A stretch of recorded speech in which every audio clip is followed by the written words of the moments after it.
is the conclusion of our study of the chapter 11 of Daniel the prophet. We'll go back to verse 40 and read it again. At the time of the end shall the king of the south push at him. King of the south, of course, is Egypt. Push at him. And the king of the north shall come against him like a whirlwind, with chariots and with horsemen and with many ships, and he shall enter into the countries and shall overflow and pass over. Notice at the time of the end. This time of the end, as we found in verse 35, begins with the ending of the 1260 years of papal supremacy. It was amid the French Revolution that this period ended. And in 1798, the sword of France gave the papacy that deadly wound at Rome. In that very year, also, France under Napoleon pushed into Egypt and Syria. At the orders of Napoleon, Berthier, one of his generals, entered the city of Rome and took the aged Bishop of Rome, the Pope, prisoner, and carried him into France, where he died shortly after. This was a deadly blow against the papacy, and many people thought it would never recover, but would come to an end. But as the prophecy says, the deadly wound was healed, as we read in the book of Revelation. Now, this same year, Napoleon himself, with a strong French army, entered Egypt. He was determined to conquer that crucial part of the world, the Near East. He believed that if he could conquer the Near East, he possibly could, later on, become ruler of the entire world. And so he made this great attempt. In that very year, France, under him, began this invasion, with the fine irony that he appealed for Muslim cooperation on the ground that he had just smitten the papacy, mind you. Here is his proclamation. We also are true Muslims, that is, true Muslims. Is it not we that have crushed the Pope? He said that war ought to be waged against the Mohammedans. He blamed the Pope with being anti-Muslim. This statement I just read is found in the History of the Papacy in the 19th century by F. Nielsen, Volume 1, page 224. It's a very crucial quotation. Napoleon claimed to be the friend of the Muslims, and that he'd come there to them, and that he had broken the power of the papacy, which was anti-Muslim. But the Muslims of Egypt were not impressed by his suggestions, and they made war against him, and then something happened. It says here the king of the north came against him. We find the kings of the south and north at war again. In the early part of this prophecy, Egypt was king of the south, controlling the territory of the southern part of Alexander's ancient empire, while the power ruling Asia Minor in Syria, with sometimes changing frontiers, was king of the north. In 1798, the power controlling that northern territory was the Empire of Turkey. And these powers now, the king of the north and the south, are on the scene again. Egypt, king of the south, pushed at Napoleon. His efforts were only feeble. He had not much power. But out of the north came Turkey, the king of the north, to meet Napoleon and meet him in Syria, coming like a whirlwind, as the prophecy says, with horsemen and ships. Turkey had to help also British ships at the siege of Acre, which was the turning point. It had a world dominion that Napoleon was aiming when he marched his disciplined French army into Syria. And here is his statement that proves it. This statement is from Paine's Modern Regime, Book 1, Chapter 1. Notice the words of Napoleon. I shall find in the town, that is in Acre, the passers traitors and arms for 300,000 men. As I advance in the country, my army will increase with the discontented, who expected the people to join him by the thousands. I reach Constantinople with armed masses. I overthrow the Turkish Empire. I found in the east a new and grand empire which fixes my place with prosperity. Now you'll see the overweening ambition of Napoleon. He expected to win world power by destroying the Turkish Empire and no doubt fixing his capital at Constantinople, which was the capital of the Turkish Empire at this time. The stress and the strain and the surge of world empire was in his heart. And in this historic battle about Acre, here on the eastern Mediterranean shore, where kings had fought for dominion for centuries, Napoleon met his match. That Turkey came down out of the north. The king of the north will come against him like a whirlwind, said the prophecy. And the British fleet helped in the sea. And Napoleon defeated the swarms of Turkey's horsemen at the Battle of Mount Tabor, but at Acre, the things were changed. Thousands more of Turkey's soldiers, aided by ships, turned Napoleon back. Had he won here, his destiny, he thought, would have been assured, and it might have been. Had he won this battle and captured this city, he may have been able to unite all Europe under one power, except for the words of the prophecy of God's book in the 2nd chapter of Daniel. They shall not cleave together. Victor Hugo said after the Battle of Waterloo that God was bored with Napoleon. Napoleon was against, when he got against God and God's prophecy, he was defeated. So the French were defeated at Acre and had to turn back, and that terrible march down the coast through the waterless deserts is where he perpetrated an act for which he was never forgiven. He, without thinking apparently, he had all of the prisoners shot and killed. He did not treat them as a civilized man should treat them. He would have changed the face of the world had he been Emperor of the East, but as it was, he retreated to Egypt, fled back to France.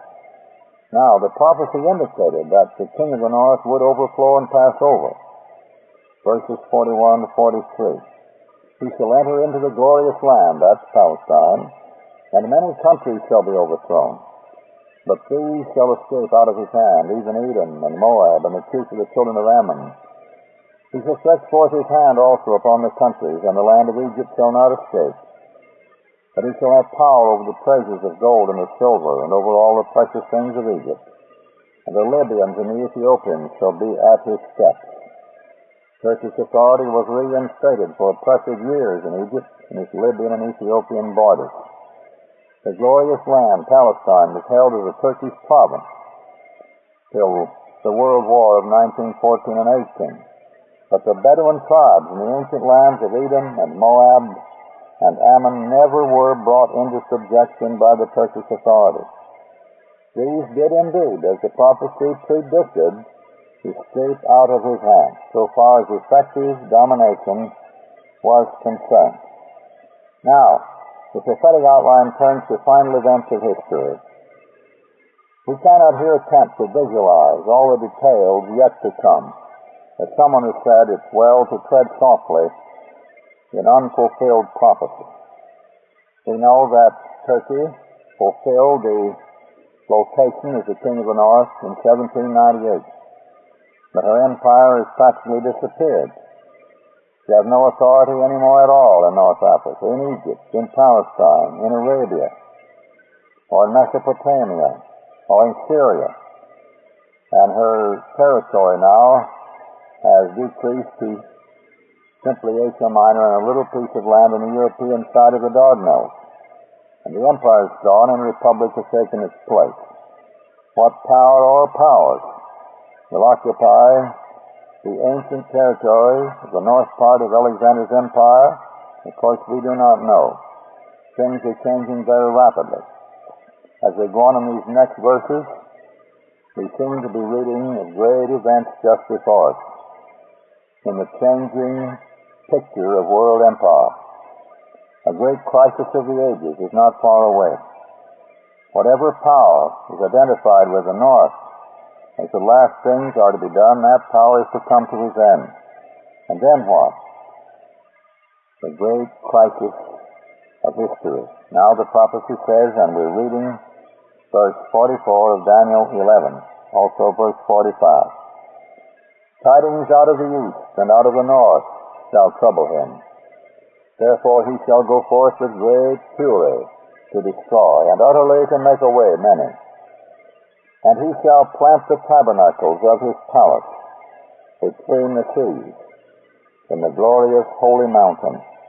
Yet he shall come to his end, and none shall help him.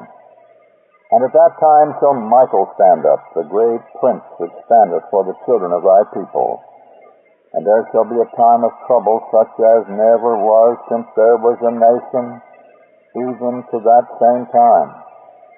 And at that time thy people shall be delivered, every one that shall be found written in the book. And many of them that sleep in the dust of the earth shall awake, some to everlasting life, and some to shame and everlasting contempt. When the King of the North, whoever he is, when the time for these events takes place, and it cannot be long now, whenever the King of the North comes to his end, there comes to this world the greatest conflict among the nations and greatest time of trouble for the nations that has ever been. And then, too, follows the resurrection of the dead. That means that in the midst of this time of trouble, Christ will intervene with power and glory. However events may turn, by whatever paths the final specifications of the prophecy may tread to find their way to fulfillment, one thing is certain. Before the world today is the great crisis of all history, and events in the Near East are marching swiftly on to the end foretold. This great prophetic outline of the 11th chapter of Daniel cries out to us today, be ready for the coming of the great King. And now we begin our study of the 12th chapter of the book of Daniel. I'm going to read this chapter right through at the beginning, so we'll have the general picture, sort of an airplane view of the territory over which we're traveling through the prophecies.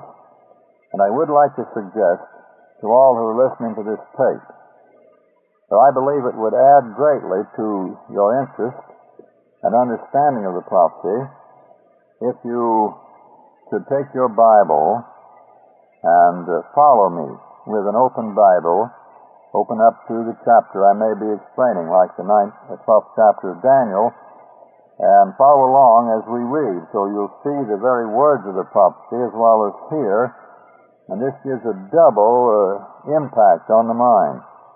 I know of people who do that, and I've done it myself. So now as we open the 12th chapter of Daniel, if you have time to secure a Bible and follow as we read this great prophecy. Now remember, the book of Daniel was written about 500 years before Christ was born. Now there are critical students of the Bible who think that the book of Daniel was written later, possibly 160, 200 years before Christ. But even so, it was still written before these events took place. No one can deny that, even the most critical views. We take the view, it was the traditional view, that it was written by Daniel himself about 500 years before Christ. The 12th chapter now, we begin to read with verse 1.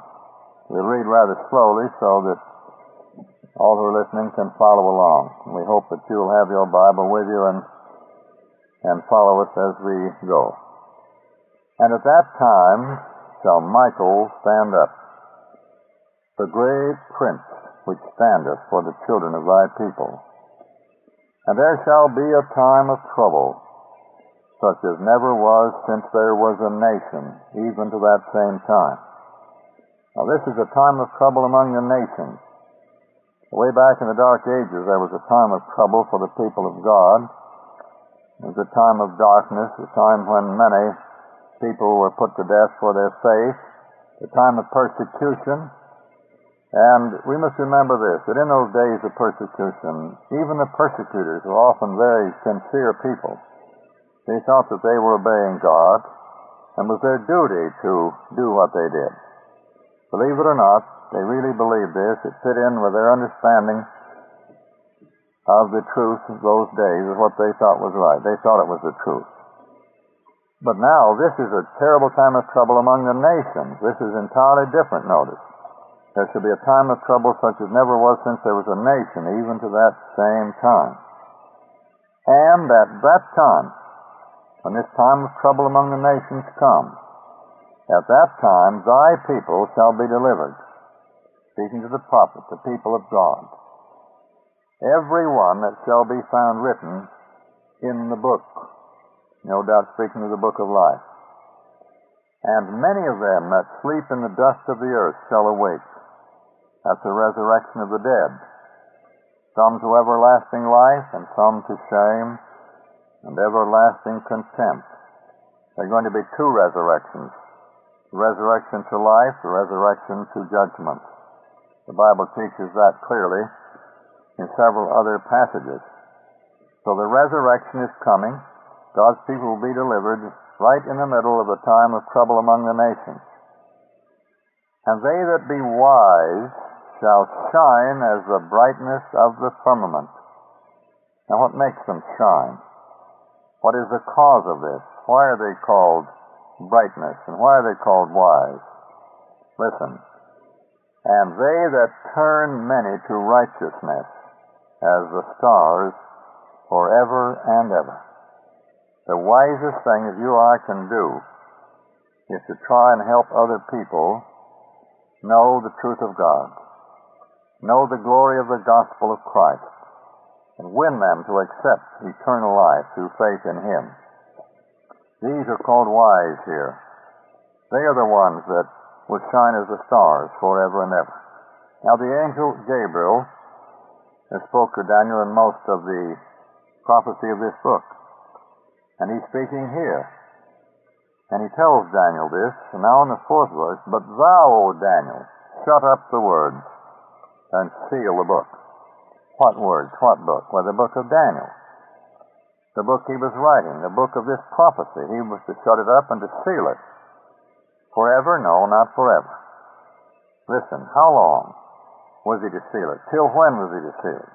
Let us read it. But thou, O Daniel, shut up the words and seal the book, even to the time of the end. The book of Daniel then was to be sealed to the time of the end. Now, if I would say to you, I'm going to seal this package till Monday night, what would that mean? What would that imply?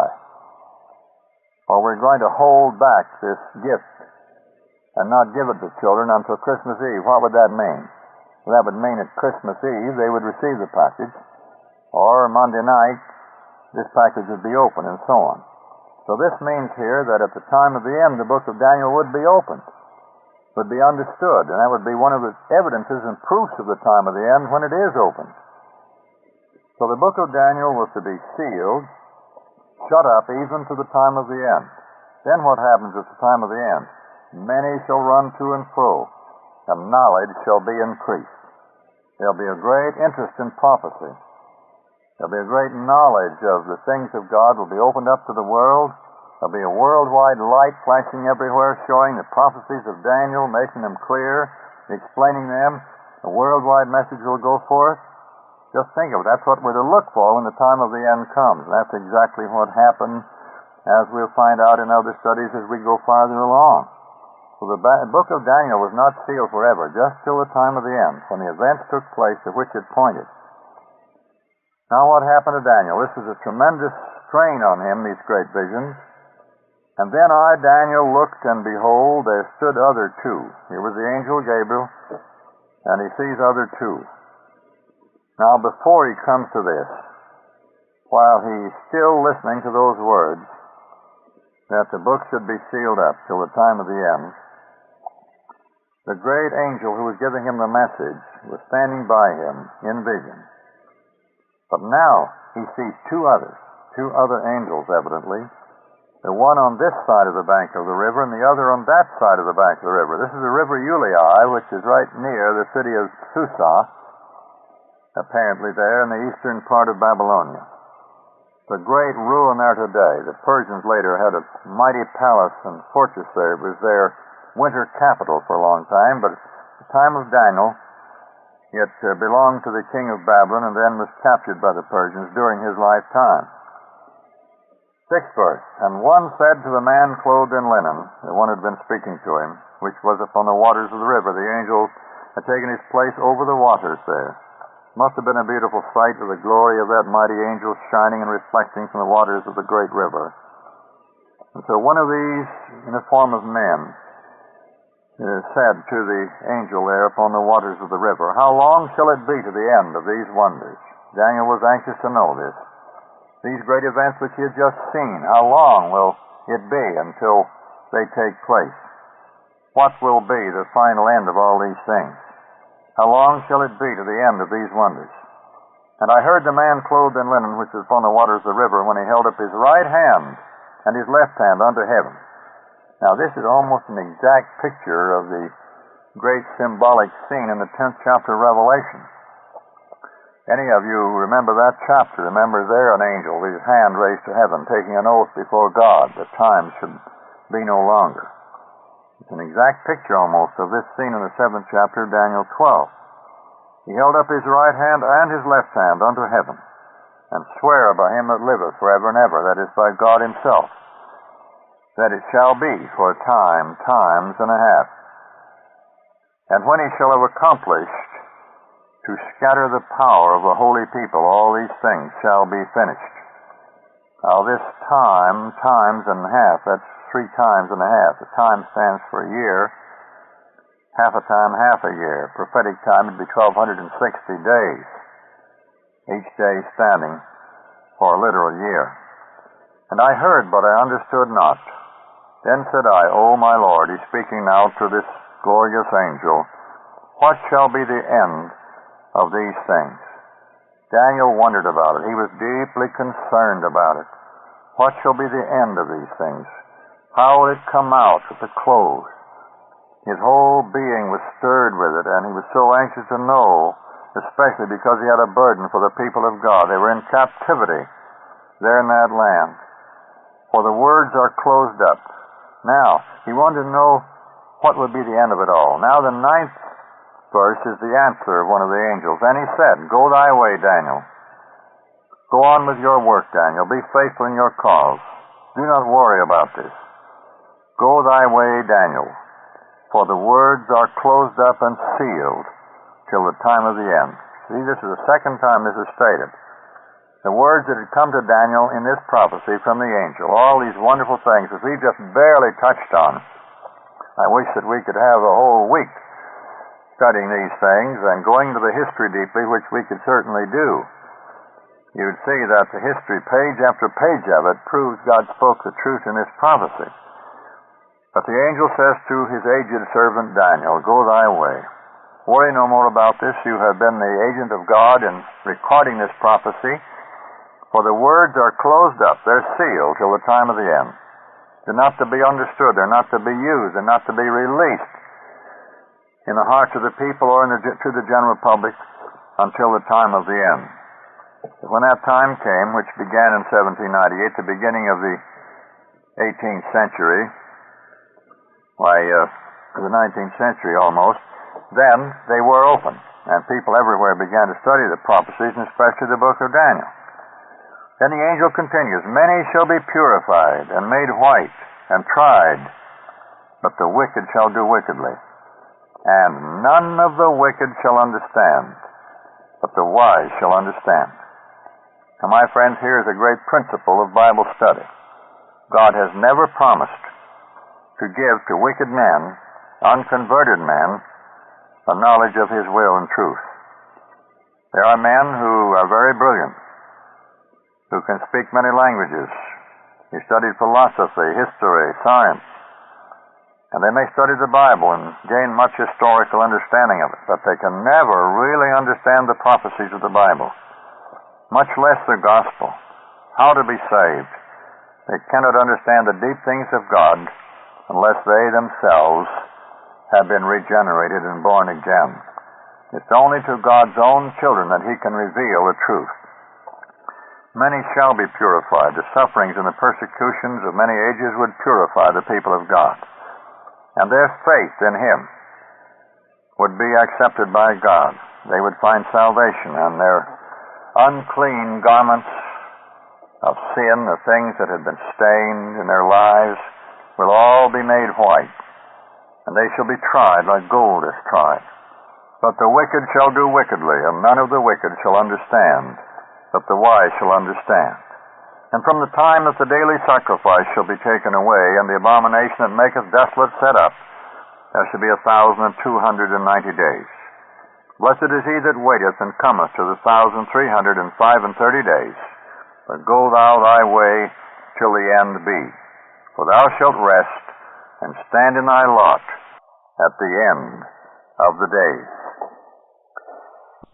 In our study, we have discovered that 1798 marked the beginning of the time of the end.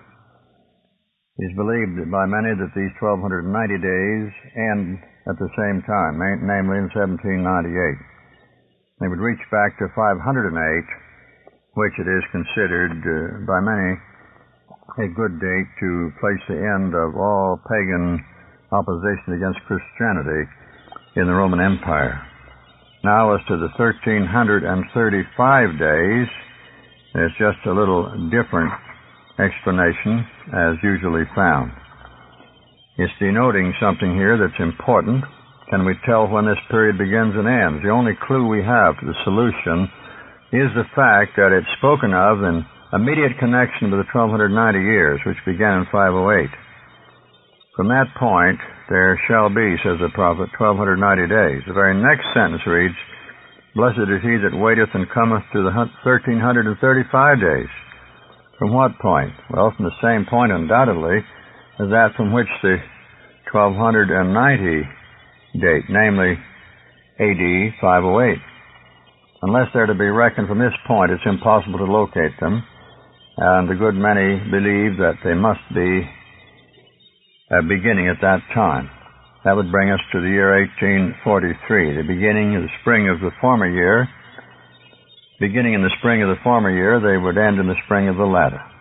This is the time when the great Advent movement really began, when the people, Baptists, Methodists, Presbyterians, Roman Catholics, Episcopalians, and others had expected Christ to come. And, of course, his coming is to be a glorious coming, and entirely different from what many looked for. He did not come, and this was a great disappointment, just as there was a great disappointment at the first advent of Christ, when the people who were expecting him to come were disappointed when he did not become a great king. So this may reach to that season. More study could be given to it. Now, just a few words about the fourth verse of this chapter 12 of Daniel. The prophet Daniel was now a very aged man. He had been the prime minister of the kingdom of Babylon, as we know, a faithful servant of the government and watching over his own people who were captives in that pagan land. Then, when there was an overturn of this government by the invasion of the Persians, he was recognized as a faithful servant of the previous government, and he actually was given a high position by the kingdom of Persia. But the years had gone by, and this great prophecy of the 12th chapter, the 11th chapter especially, and the 12th, were the last ones recorded by Daniel. He was an old man about to lay down the pen that had traced all these wonderful views of future events. The word of the Lord came to him, saying, Thou, Daniel, shut up the word, seal the book, even to the time of the end. Many shall run to and fro, and knowledge shall be increased. Here we have divine inspiration announcing the opening of a new era of enlightenment for all the world. A time called the time of the end. It would surely come. And in that time of the end, the book of prophecy would be understood, would be unsealed by the events fulfilling the prophecy, showing the prophecy was fulfilled. And notice, men were to run to and fro, and knowledge was to be increased. Now, of course, this running to and fro primarily, I suppose, would apply to the study of the prophecies, the study of the Holy Scriptures. And God would give them great light, which he had promised to do. Knowledge would be increased. Books on prophecy would be written. Preachers would preach on the subject. Even the newspapers would carry the great subjects that fulfilled prophecy. But more than that, it would be an age of enlightenment when God would prepare the whole world to receive the message quickly. Now, before Christ came the first time, something like this went on. The Roman Empire, vast as it was from the Euphrates River, clear westward to the Atlantic Ocean, was that mighty empire.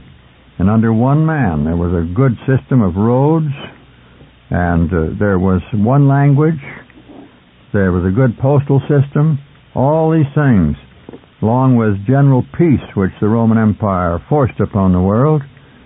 There was the opportunity then for the gospel to go quickly to that generation. The way was prepared for the proclamation of the gospel to all the world.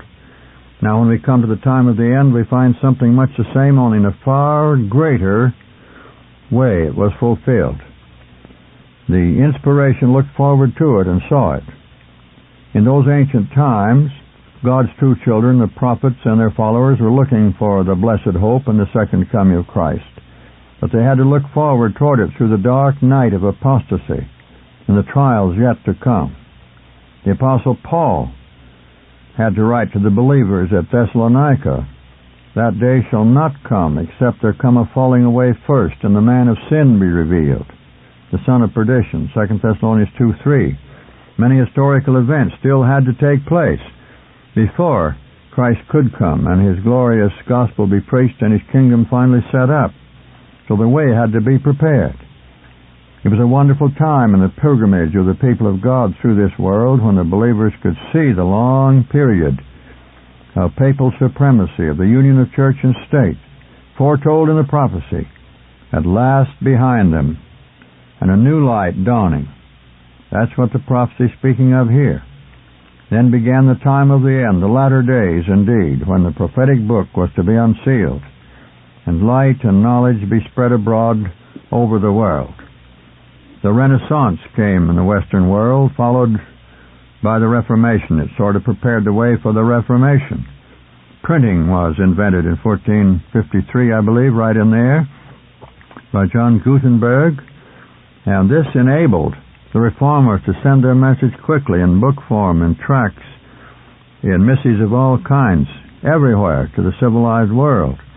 Printing was a tremendous help to spread the news of the gospel at the close of the Dark Ages.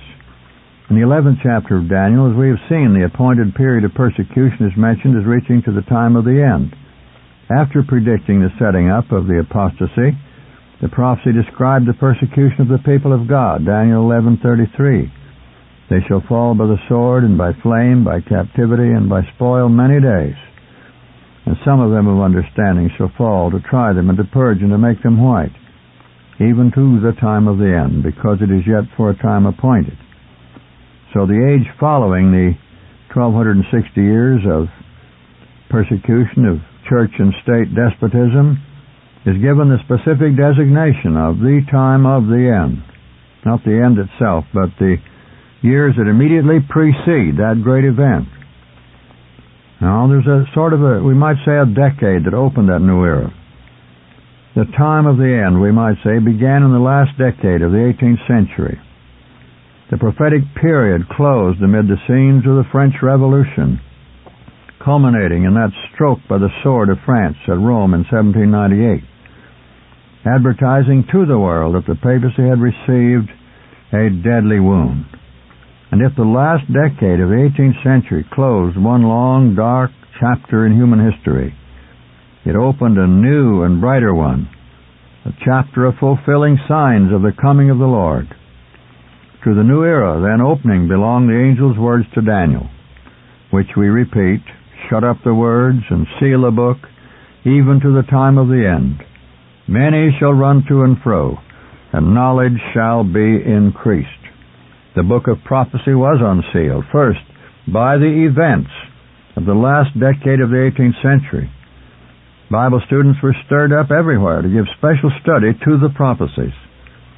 Even before the full time of this study began, as the end of the period of papal supremacy was drawing nearer, devout men were the more stirred up to look earnestly into the prophecies, especially into Daniel and the book of Revelation. The time was approaching when Daniel's book was to be unsealed. For instance, Sir Isaac Newton, still called the greatest man of science, who died in 1727, wrote, and I'm quoting, "Then saith Daniel, many shall run to and fro, and knowledge shall be increased. 'Tis therefore a part of this prophecy that it should not be understood before the last age of the world. And therefore it makes for the credit of the prophecy that it is not yet understood." That is, in 1727, long in there. He died in 1727. "But if the last age, the age of opening these things, be now approaching, as by the great successes of the late interpreters it seems to be, we have more encouragement than ever to look into these things. If the general preaching of the gospel be approaching, it is to us and to our posterity that those words mainly belong. In the time of the end the wise shall understand, but none of the wicked shall understand. Blessed is he that readeth, and they that hear the words of this prophecy, and keep those things which are written therein."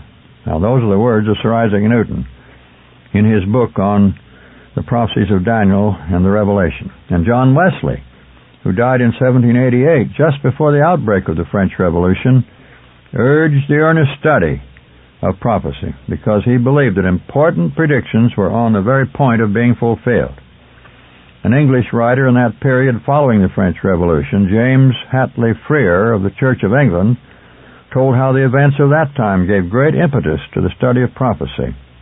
Quoting now, "The wonderful events which have taken place since the year 1792 have so much increased the number of facts forming prophetic data as to have introduced a new era of prophetic history. And writers of the present day, in their attempts to elucidate the prophecies, possess advantages very superior to those enjoyed by their predecessors," and that was certainly true. Thus there came an opening, or a sort of a drawing back of the curtain, people studying prophecy. What was obscure in the old time was now an open book. The testimony of history to the fulfillment of prophecy is seen to be clear and unmistakable. So the little book that was sealed unto the time of the end now lifts its voice to bear witness to the living God in the heavens, who knew the end from the beginning, and who is bringing to pass the events that are to usher in the day of God and its eternal triumph. And by the way, right along in here, the great age of invention took place. The awakening of nations, beginning in the 18th century, was a turning point in history. Revolutions took place. Democratic governments came into existence. Great evangelical movements started, led by such men as Wesley, Whitefield, and others. A great revival among the masses to a new life, not only religiously but otherwise. Social betterment, educational systems, the open Bible had free course. There was a real awakening of inventive genius that prepared the way for the increase of knowledge. Inventive minds began to provide facilities by which men have been able to run to and fro. The steam engine by Watts in 1772, steam ships came on, travel over the earth became possible as it never had been before. The gospel, with the great prophetic background which men had now who had opened the book of Daniel and Revelation, could be carried quickly to these countries, along with the printing press, which was now highly developed. Soon, both in France and in England, experimental locomotives were frightening horses and men on the public roads. In 1801, Trevithick's machine was puffing along to Plymouth along the highway. Usually, he ran it at night so it wouldn't disturb people. He happens to be one of my ancestors. The thing was barely brought to a stop in time to save crashing through a toll gate. "What have we to pay?" he said. "Nothing, the gate man stuttered. "What are we to pay? How much?" "Nothing, just go ahead. Go drive as fast as you can. Nothing to pay." The road engine came to little. However, it was the great-great-grandfather of the automobile, without a doubt. But they soon put it on rails, and the railway locomotive and motor car of today were born. In the same times, primitive steamships were worrying observers. But canals and lakes they thought would be ruined by them. Sentiment was strongly against these innovations. Only a poet with a license to be impractical dared tell what these beginnings might grow to. The English poet Darwin published in 1789 these words, "Soon shall thy arm unconquered steam afar drag the slow barge, or drive the rapid car, or on wide waving wings expanded bear the flying chariot through the fields of air." Think of that. They look forward to steam engines driving airplanes. Well, the airplanes are here all right. The spreading to and fro of increasing knowledge of God as well as other knowledge, a worldwide proclamation of the gospel, all of these things were to be characteristics of the latter days. History answers to prophecy and says God spoke the truth. The last decade of the 18th century, which opened the time of the end, opened the era of modern missions, too. In his book, 100 Years of Missions, Dr. D.L. Leonard wrote, "The closing years of the 18th century constitute in the history of Protestant missions an epoch indeed, since they witnessed nothing less than a revolution, a renaissance, an effectual and manifold ending of the old, a substantial inauguration of the new. It was then, for the first time since the apostolic period, occurred an outburst of general missionary zeal and activity." See, it came at the right time.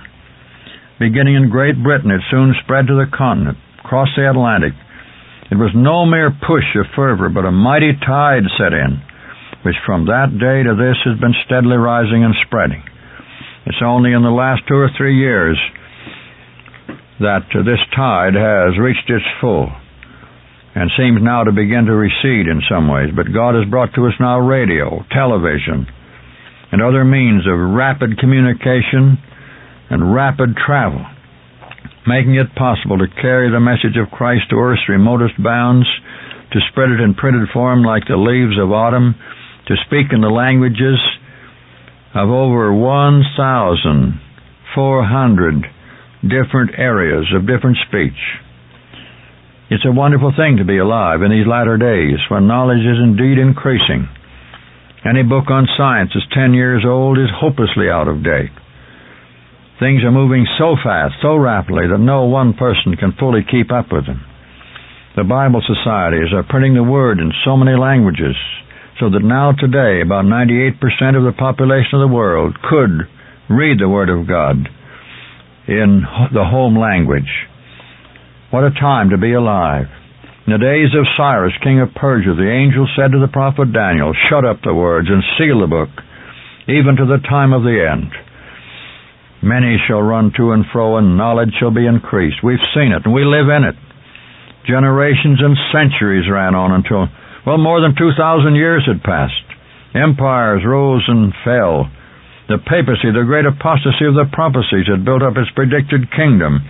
All the time, that word to Daniel stood written on the page, waiting for the hour, waiting for the day, waiting for the minute. And when the hour came at the close of the prophetic period, how wonderfully was the sure word of prophecy fulfilled. The gospel began to go over the earth.